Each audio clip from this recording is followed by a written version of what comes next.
আমরা কোনো রকম বাড়িতে আতশবাজি বানানো হবে না এবং কোনো কনজাস্টেড এরিয়াতে আমরা আতশবাজি বিক্রি করতেও দেবো না, নন লাইসেন্সিবল। সোমবার সকালে শিলিগুড়ি মৈনাক হোটেলে শিলিগুড়ি বৃহত্তর বাজি ব্যবসায়ী সমিতির সঙ্গে বৈঠক সারলেন দার্জিলিংয়ের জেলা শাসক এস পন্নম বলম।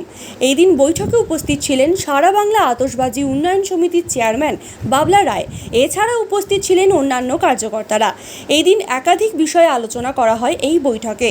পুজোর আগেই এই বৈঠক সেরে নেওয়ার কারণ হিসেবে জানা যায়, যাতে পুজোর সময় অবৈধ আতশবাজির দ্বারা কোনো রকম অপ্রীতিকর ঘটনা না ঘটে, তাই আগেভাগে এই প্রস্তুতি। এছাড়াও নতুনদের জন্য লাইসেন্স কিভাবে সরবরাহ করা হবে সেই নিয়ে আলোচনা করা হয় এই দিন। পাশাপাশি আতশবাজি তৈরির জন্য জেলা শাসকের কাছে নতুন জায়গাও পরামর্শ নেওয়া হয় এদিন। সব মিলিয়ে একটি গুরুত্বপূর্ণ বৈঠক করা হয় এই দিন। পলিসি এবার নেওয়া হয়েছে যে আমরা কোনো রকম বাড়িতে আতশবাজি বানানো হবে না এবং কোনো কনজাস্টেড এরিয়াতে আমরা আতশবাজি বিক্রি করতেও দেবো না, নন লাইসেন্সিবল।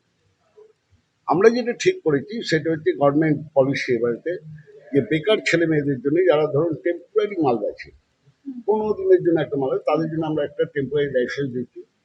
সেই লাইসেন্সের খুব নমিনাল একটা ফিজ রাখা হবে, তাদেরকে 1 লক্ষ, আমরা সারা বাংলাতে 1 লক্ষ আমরা হকারদের আমরা টেম্পোরারি লাইসেন্স দেবেন। আর একটা যেটা হচ্ছে সেটা হচ্ছে আমাদের যত দোকান আছে সেলিং ইউনিটগুলো, তার জন্য আমরা আলাদা একটা হাব করে দিচ্ছি। But it will take some time, কারণ এত রাতারাতি কিছু হবে না।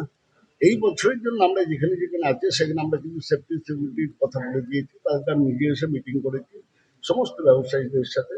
আমি খুশি, এবং যে সমস্ত সেফটি সিকিউরিটি মানা দরকার এরা আমায় কথা দিয়েছে 7 দিনের মধ্যে বাকিটুকু তারা করে দেবে। নতুন আমি একটা প্রপোজাল দিলাম, আমার কাছে, আমি সারা বাংলা আতশবাজি চেয়ারম্যান হিসেবে আমার কাছে অফার এসছে, প্রপোজাল এসছে যে 4টে ইউনিট, ম্যানুফ্যাকচারিং ইউনিট 4টে আমাদের উত্তরবঙ্গে হবে।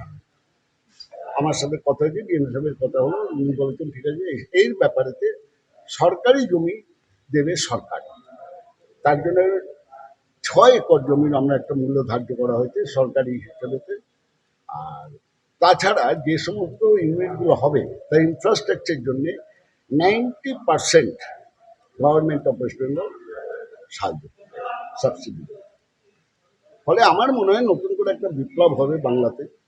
তামিলনাড়ুর আতশবাজি মানুষ মনে হয় আর পছন্দ করবে না, কারণ বাংলার মানুষই আতশবাজি বানাবে এবং সারা বাংলাদেশে আতশবাজি ছড়িয়ে পড়ে সারা ভারতবর্ষে। কতজন সদস্য রয়েছে আপনাদের সংগঠনে? আমাদের মোট সদস্য সংখ্যা পশ্চিমবঙ্গে 31 লক্ষ।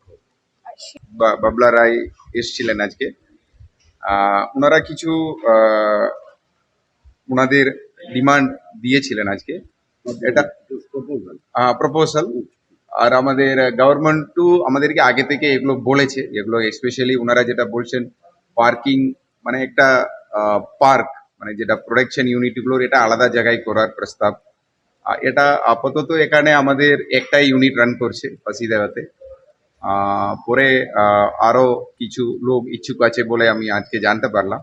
আমরা ওটার জন্য আলাদা একটা জায়গায় আইডেন্টিফাই করে রাখবো, বাইরে, সাগর থেকে বাইরে। আর এখনকার যে যতগুলো সেলিং, এখানে ম্যাক্সিমাম সেলিং ইউনিট আছে,